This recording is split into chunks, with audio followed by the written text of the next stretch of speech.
Hi everyone! In this video I would like to answer the question which Bible translation you should actually use. And this won't be a video of me just telling you, oh, just choose whichever version suits you. No, I'll actually have some recommendations to make later on. However, the King James won't be among my recommendation since I'm focusing on modern English translations. And there are two reasons for that. One is I'm a non-native English speaker myself, and I find learning modern English hard enough. And to add Elizabethan English on top of that, which the King James was written in, is too much for me. And the second reason is that since the time of the King James, we found numerous other manuscripts which help us gain a better understanding of what the original autographs the New Testament writers wrote looked like. And I find that extremely important. After all, our goal in the pursuit of truth should be to get to what the original biblical writers wrote, right? And textual criticism has a lot to do with that. So if you are one of those who still reads the King James and is happy with it, that's fine. I'm not here to change your mind. I'm only perhaps arguing that you could add a modern translation to the King James in order to improve your Bible reading. Okay? Let's get into it. In answering this question, it's important to know that there are two schools of thought when it comes to translation work. One is formal equivalency and two, dynamic equivalency. Formal equivalency focuses on a literal word-for-word translation without the use of too many additional words, whereas dynamic equivalency translations focus on a thought-for-thought translation. So they are a bit more liberal in their use of extra words, and one of their big focuses is easy to understand.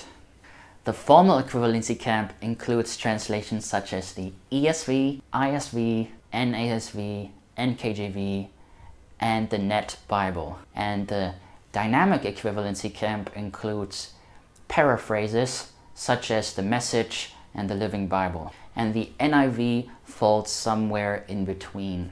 Most pastors, and myself included, would recommend a formal equivalency translation to start off with. The reason being, you want to get to the actual text the New Testament writers wrote, not some paraphrase of it, right?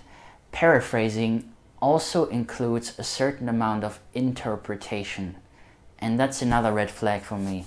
I don't want the translation team interpreting the text for me, since there's always the chance they might make a mistake. Formal equivalency translations might be a bit more difficult to understand. For example, translating poetry word for word might make it a bit more difficult to understand than translating it more liberally. But whoever said reading the Bible should be easy? I think it should require studying on your part, studying the cultural customs of the day, the idioms of the day, and so on and so forth. So I think formal equivalency translations are well worth your time. So my first and only rule really is stay away from dynamic equivalency translations. It's okay if you read them occasionally to get a different take on a certain passage, but they shouldn't be your day-to-day Bible, okay? Now, with all that being said, which Bible translation do I actually recommend? My absolute favorite one is the ESV translation. Allow me to make a case for it, okay? 1. The ESV is modern, yet retains some traditional terms like the Old English word to behold, so it will suit all generations in that regard. 2. It's a formal equivalency translation with as little extra words added as possible, and I've already explained why that is important. 3. The ESV includes textual material from the Dead Sea Scrolls. The The ESV is one of the only translations that actually includes textual readings from the manuscripts found in the Qumran caves and adds them into the running text. One such instance is in Deuteronomy 32:8, where the Masoretic text reads, "When the Most High gave the nations their inheritance, when he divided all mankind, he set up boundaries for the peoples according to the number of the sons of Israel." But the Dead Sea Scrolls read, "according to the number of the sons of God." Most translations add sons of God into the footnote as a possible variant. However, the ESV is so bold as to add that rendering into the running text. And I obviously agree with the ESV here that the term sons of God is likely the original reading of the text, and therefore appreciate what the translation committee did. For further information on why I think so, you can look up Dr. Michael Heiser, Deuteronomy 32. Besides the ESV, I would also recommend the NIV translation, especially to women. The NIV is the most popular translation nowadays, and there's good reason for it. It's easy to read, yet poetic and majestic. And it translates gender pronouns as mostly neutral. And that's one of the reasons I recommend it to women. For example, the Greek word adelphoi, typically translated as brothers, can also mean brothers and sisters. And that's how the NIV translates it. Men can stick to the ESV, in my opinion, or translations such as the NKJV, ISV, NASV, or the Net Bible.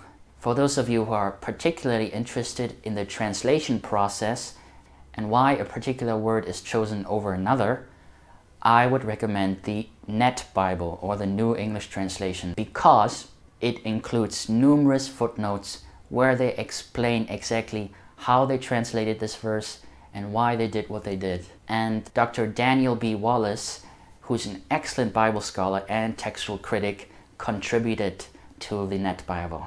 So currently my main Bible is the ESV. However, it's not my only Bible. I find it useful to supplement your main Bible with a variety of others to get a different take on passages that seem confusing to you, and to compare translations and so on. And for me, those are the NIV, the Net Bible, and sometimes the KJV too. That concludes my video. Thank you guys for watching. I hope you got something out of it. If you have any questions, you can post them in the comment section below. God bless. Bye-bye.